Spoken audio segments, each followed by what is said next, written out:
Hi, I'm Mike Reynolds, a senior reporter covering the media industry with S&P Global Market Intelligence, Tech, Media, and Telecom News Team. Welcome to Media Talk, a podcast hosted by S&P Global, where the news and research staff explore issues in the ever-evolving media landscape. Today, we're going to talk about the stories that shaped the broadband and wireless markets in 2024, as well as the streaming space. I'm joined by a trio of S&P Global Market Intelligence Kagan analysts: John Fletcher, who specializes in U.S. broadband and multi-channel; Lynette Luna, who tracks U.S. wireless carriers; and Seth Schaefer, who writes about subscription and ad-supported streaming, among many other things. Let's start with John. How you doing, John? Great. Thanks for having me. All right. Streaming remains in ascent. Cord cutting continues. I know we only have results through the September quarter, but how bad a year has 2024 been for traditional video distributors in terms of customer defections? It wasn't any better than last year. Last year, they were all reporting 8 to 10% annual declines in their video business. This year, it's more like 11%. Really? Yeah, I think the bump up has to do with obviously cord cutting, but there's also the halo effect of the Affordable Connectivity Program expiring. And so as people lost their broadband, maybe that had an impact on some video services getting hit as well. I was going to ask you about that. So if you drop broadband, you might have dropped video along the way. Yeah, these operators are great at bundling lots of different services, and video is still an important one, especially for Comcast, Charter, and LT. So a lot of the smaller operators have been throwing in the towel with the traditional video service and just telling their customers to go ahead and figure out video on your own, get your own Netflix, or hey, we partnered with YouTube TV, we can add that to your cable bill too. So it's two different stories happening in the multi-channel space right now. So in terms of the Affordable Connectivity Program, cable took a harder hit than the telcos there? Yeah, everybody had a rough year with the exception of fixed wireless and Starlink. And this year was the first year the cable broadband space shrunk. I had to double check my numbers. I think it was the first or second quarter. I was like, really? We're not growing anymore cable? And it's never happened. But here's the good news. Charter had a huge chunk of its base on the ACP plan. I think it was 10%, from memory serves correct. They lost 1% of their broadband customers in the last year. So that's pretty good. If Okay. 10% of people were on ACP and they only lost one, these operators are good at retaining customers when they call up to cancel and sweetening the deal. I think that's a pretty impressive retention ratio, all things considered. I know the expiration came back in May. Is ACP going to have an impact on 25 as well? Or is It's it a great all question. cleared up at this point? Yeah, I think you're right. I think for the most part, it's a 2024 thing. The industry is looking forward to having it behind us. Comcast said, hey, we're front loading all of our future expected losses, and they just dumped them into the third quarter. So they don't expect to have anything next quarter. Charter did mention there's going to be a little bit more of an impact next quarter, and some of the other operators might see some more impact from it going forward, but the bulk of it is behind us. All right. So all things considered, when the book closed on 2024, you mentioned that fixed wireless and Starlink, there's some gains there. What kind of year will broadband have overall when you look back on 2024? Yeah, it was, speaking of numbers, I had to go double check again. For the third quarter 24, we do a percentage of occupied households that have a fixed broadband connection. And the number went from 89.6 to 89.5. So it went down just a tiny bit. And I think that's really reasonable considering what happened with ACP. So it really is a testament to the growth of fixed wireless and to an extent Starlink as well. The wireline operators, with the exception of fiber, had a rough year. Despite that, strength at fiber, fixed wireless, and Starlink was enough to keep everything basically flat throughout the year in terms of household adoption. Flat would be a good thing for on the video side, right, John? That would be the new up for video. Okay. Absolutely.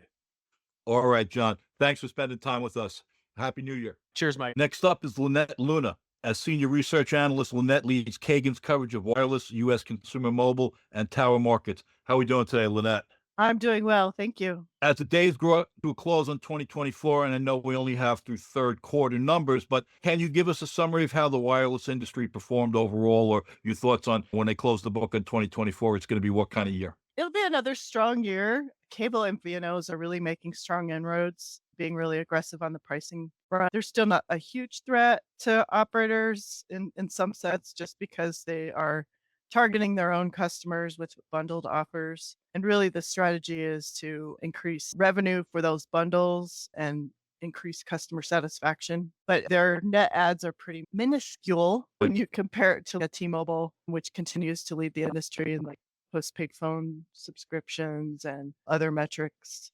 So yeah, the question always is subscribers coming from? They're coming from prepaid. They're coming from, I think, kids are getting phones at a younger age. And I also Right. think Yep. that employees, I think, are getting their own personal phones. So carrying around two different phones, one a corporate phone and one a personal phone. So even though I forgot what you've told me in terms of a very high X percentage of the US has in the wireless game, but again, as some of the dynamics you just mentioned, it continues to grow a bit. Yeah, churn rates still continue to stay pretty low for operators, so it doesn't appear that there's a lot of like just switching operators over and over again. So it's an interesting dynamic, and carriers are being really careful about their offerings, like they're not being too aggressive. But also, the new iPhone came out, so there's a lot of opportunity to upsell as well with using that as a lever. Okay. I think this is a perennial question and not just for 2024, but the industry needs more spectrum. What kind of services could be enabled? And more importantly, where is the industry going to find new spectrum? They need additional mid-band spectrum is becoming increasingly dire. The US spectrum pipeline currently has no bands for auction in the near term. And really, Congress allowed the FCC authority to auction spectrum to lapse way back in March 2023. Okay. So that needs to be reinstated. Most of the mid-band spectrum for consideration is encumbered by the Department of Defense or commercial operators in the CBRS band. If you remember that band, it's 3.1 to 3.45, and it's important for 5G, but it's not very useful for 5G because of the power limits. So carriers are really lobbying the FCC to change some of those limits for CBRS and possibly even re-auction it, but there's so many moving parts. It's a new Congress or GOP control, there's a new president, new FCC commissioner, all those things. How quickly could things turn? It could be pretty slow. In August, the FCC issued a notice of proposed rulemaking that would revise the CBRS rules, and they want to better protect incumbent federal users, but also improve the rules for both priority access license holders and the general authorized users. Companies like AT&T is urging the FCC to move on this, move the CBRS spectrum users to a different part of the 3 gigahertz band. So there's lots of different things the industry could fund a move to different parts of the band, but then there's other incumbents already in there, especially the cable and VNOs have a lot of CBRS spectrum. It may take a while to hash out. In the event that more spectrum, when it comes, what might it be used for? What will be the new game, if you will? We just need more. The industry needs more just for capacity. The amount of traffic going over these networks continues to grow. The higher the data speeds, the more capacity issues So that it's we just have. so we need more to keep it going or make it go a little Yeah. faster. And then you have advanced use cases like ultra low latency. It just needs a lot more capacity in a network to be able to do some of these things. As you look back on 24 overall, Lynette, good year, bad year, mixed bag? Oh, it was a good year for the industry. It's a mature industry now, but they're still humming along. The big three are still pretty strong. US Cellular selling itself off. We're just seeing the makings of a mature industry moving Okay. along and perhaps wireless becoming more like a utility where everybody needs it. All right. We appreciate you taking some time to take a look at 24 for us. Thank you. Next, we're going to speak with Seth Schaefer, who wears many hats very well for Kagel, including being involved with many of the consumer research surveys. But today I'm going to ask Seth about some of the big stories across the streaming realm. Actually, this story has legs that date back to late summer of 2023, when the Walt Disney Co. and Charter Communications, which I guess is now the nation's largest linear distributor, were in a carriage dispute.